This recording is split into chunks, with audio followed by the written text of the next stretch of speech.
Every entrepreneur starts with a great plan. Business model looks amazing on a piece of paper. The revenue projections normally flawless. Vision deck is always impressive. And yet, most of those plans collapse not because the plan was wrong, not because the market was unfair, not because the idea was weak, just because the execution was careless.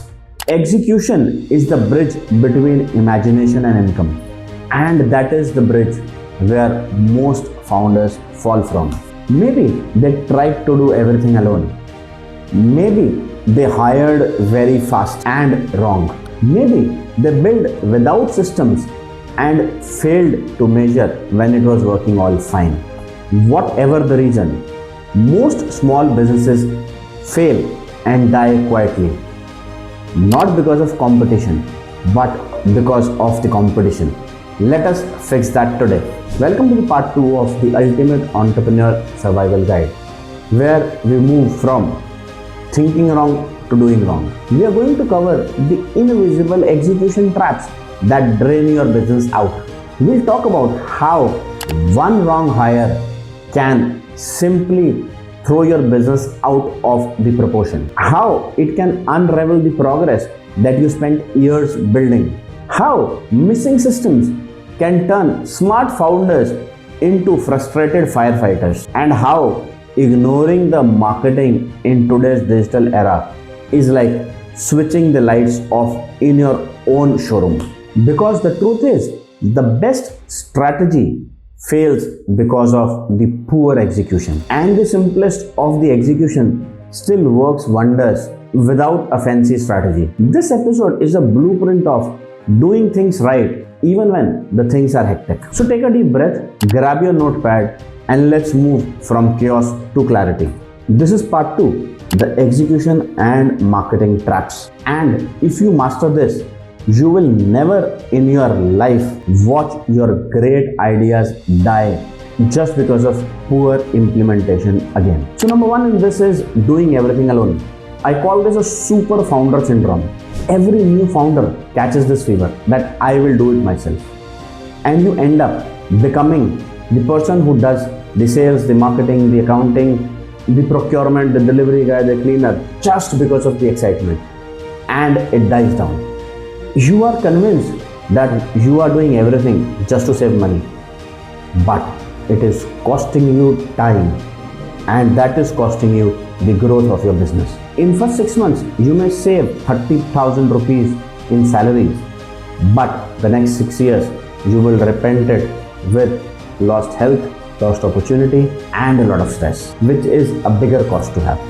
Business isn't a one-person orchestra, it is a team sport. You can hustle your way into survival, but it is only with the systems that you can scale your business into a real venture. Let me share a real story. There is this one digital marketing business entrepreneur named Ankit. He wanted to control everything, even the caption for every Instagram post. At first, the clients praised his personal touch. But as the business scaled up, few more clients came in. The same personal touch became his bottleneck. Deadlines went slipping. Delays started to happen.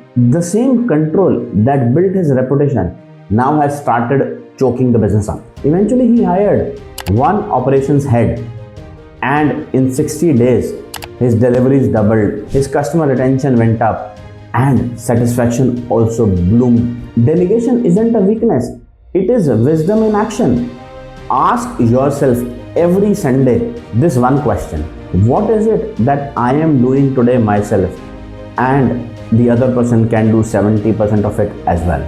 That 30% imperfection that you fear today might give you an opportunity to think much bigger in your business operations. Next is hiring friends without structure. Now this one is painful. It starts with love but ends with lawyers. Most new businesses starts with friends. It feels comfortable, it feels fun, and it feels like a perfect partnership. But the friendship does not require contracts, and businesses does. But when money enters the room, memories fade away if the expectations are not set very clear between the two of you. I have seen school buddies starting a cafe where one handles the sales, the other handles the procurement, and the other handles the vibe. 6 months later, no one agrees on profits. One wants expansion, the other wants the exit. It is only the vibe that is still alive. Friendship brings trust. It is the structure that sustains it. Every partnership must begin with paperwork. Roles, responsibilities, shares, decision-making rights, and exit clauses. You don't write contracts just because you distrust a friend. You write contracts so that you never have to distrust one. Here's the rule from my consulting table. Handshake deals make headlines and written deals make history.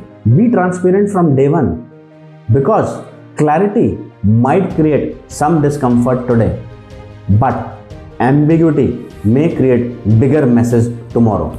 Next is running without systems. Listen carefully.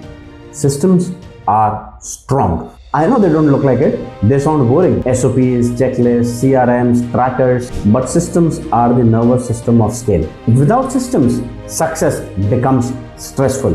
A system is simply this, a written way of doing things so that the outcome does not change if your mood changes. When you have systems, your team can deliver results without calling you every 10 minutes. And clients trust consistency. Errors will reduce automatically. Let me share a story here. A small printing press which I advised was 100% dependent on its owner, Ramesh. Every morning, 10 people would stand outside his cabin asking for approvals. And once Ramesh fell ill for 10 days, what happened? The system collapsed. Deadlines were missed, invoices were misplaced, business was nowhere. And that made the clients angry.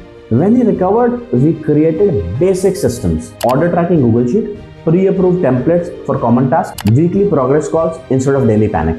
Within a month, delivery errors dropped from 42% to just 8%. Systems do not slow you down. They free you to strategize. I always tell this to my clients. If it is not written on paper, it is not a process.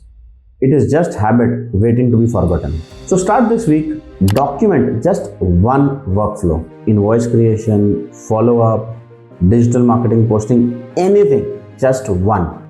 Build your business on autopilot, not adrenaline. Next is not measuring progress. Feelings full and figures fix. Most entrepreneurs are emotionally busy and not effectively busy. They say we had a great week, but when you ask what was your sales this week versus the last week, what you hear is just silence. Business does not understand feeling.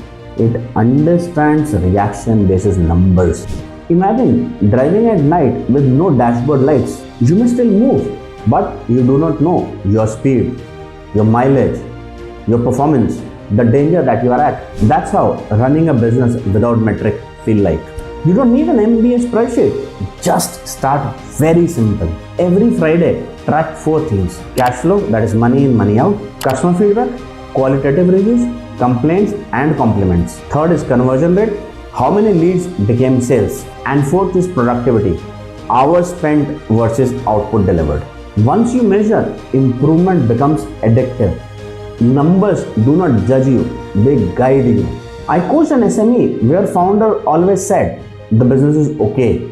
We had set up a simple dashboard on TV screen in its office, where green meant targets achieved, red meant targets missed. Within 3 months, every person in the organization was running to make sure that there are maximum greens on the TV screen. The result was, the revenues grew up by 25% in 3 months. People perform better when progress becomes visible. So remember this mantra, you can't manage what you cannot measure. Just to wrap the execution section of this video up, let me share this. The most promising ideas die not just in boardrooms, but in back offices. Entrepreneurship isn't drowned by failure. It is drowned by fatigue. Fatigue of doing it alone, of cleaning the chaos, of not knowing where you are heading without systems, and of guessing where the growth really stands. So in the execution plan, there are 4 pillars. Number 1, delegate smartly. Number 2, hire professionally, not emotionally. Number 3, Systemize everything repeatable. Number 4, measure relentlessly. Because once your execution engine runs smoothly, the strategy takes the driving seat on the car. Let's move forward and talk about the next danger zone, the market traps, where visibility meets vulnerability. Hi, this is where maximum businesses lose the game. That is marketing. You might have the best product, the cleanest operations, and the most disciplined team. But if people do not know you, if people do not trust you, if people do not remember you, then growing a business is always felt like pushing the car uphill. Marketing traps are dangerous because they do not kill you instantly. They slowly starve your business of the attention. Let us decode them one by one. So number 1 here is no story or brand identity. Marketing is not just about what you sell. It is about what you stand for. If your business is all about that we sell X for a Y price, then you are just forgettable. Your story is what turns transaction into a relationship. Think of your brand as a human being. What does it believe in? How does it speak? What emotion should people feel when they hear the name of your brand? So let us talk about this real example. There was a small candle brand originally called Glowcraft. The candles were good, but the sales was okay. Then they reframed their brand around memory and emotion and renamed it as Memories in Wax. Instead of posting new candle fragrances available, they started posting stories. This candle is inspired by smell of your nani's kitchen, a fragrance for people who miss sitting in their balcony during rain. Within few weeks, engagement went up 10x and so did repeat purchases. Why? Because they weren't selling wax, they were now selling feelings. Remember this formula: why is greater than what and what is greater than how. Why you exist is your purpose. What you offer is your product or service. How you do it is your process. Most businesses start with what and how.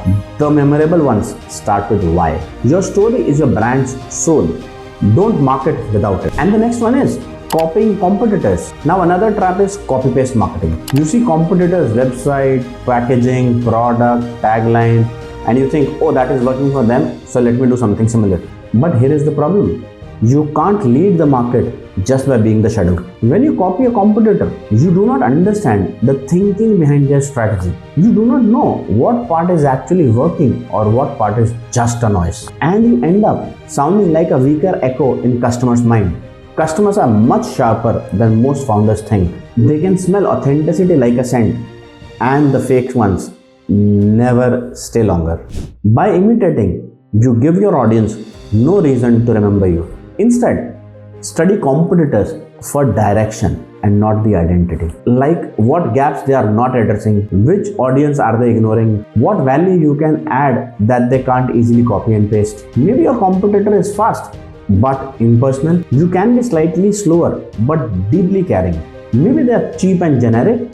You could be premium and personalized. The difference is better than better.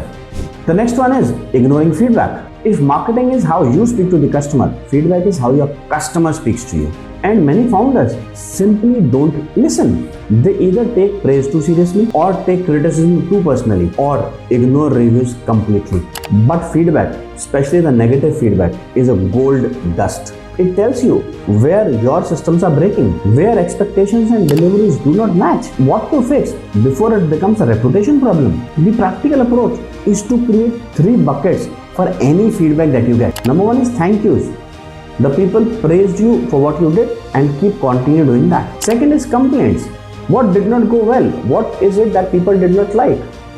Take a note of what is repeating and build and curate your systems around that. And third is suggestions, where customers tell you what is it that they want to pay you for when they next buy from you. Like in a real world example, a furniture MSME continuously got one feedback again and again, that your product is good but delivery timeline is too long. Instead of getting defensive, they started to work with their logistic partner, added a buffer day to all promises, and started giving delivery timelines very transparently.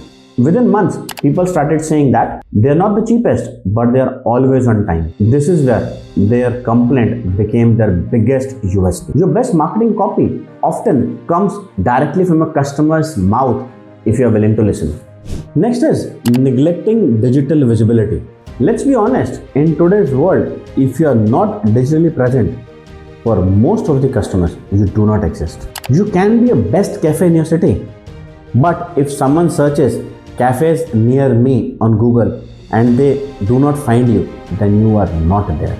I often tell SMEs that your digital presence is your 24/7 salesperson that never sleeps. But here's the thing, you don't need to be an Instagram star or a YouTube influencer overnight.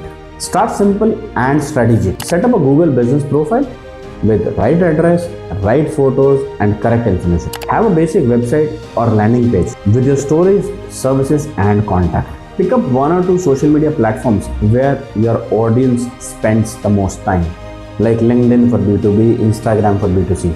Post consistently, even once or twice a week is enough, with useful and honest content. And please remember, digital is not only for young urban brands. Even a local hardware shop, a coaching center, a uniform supplier, and a clinic gets searched on the Google on a daily basis. Even the best cafes die if they are in a hidden alley without a signboard. In today's world, your online presence is that signboard.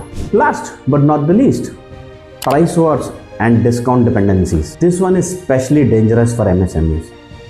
Winning the business by lowering the price. Because when you drop the price, competitor drops, then you drop further and then you lose the business and eventually the margin. Because no one is making money and customers do not feel loyal. Competing on price creates those customers who are loyal to only one thing.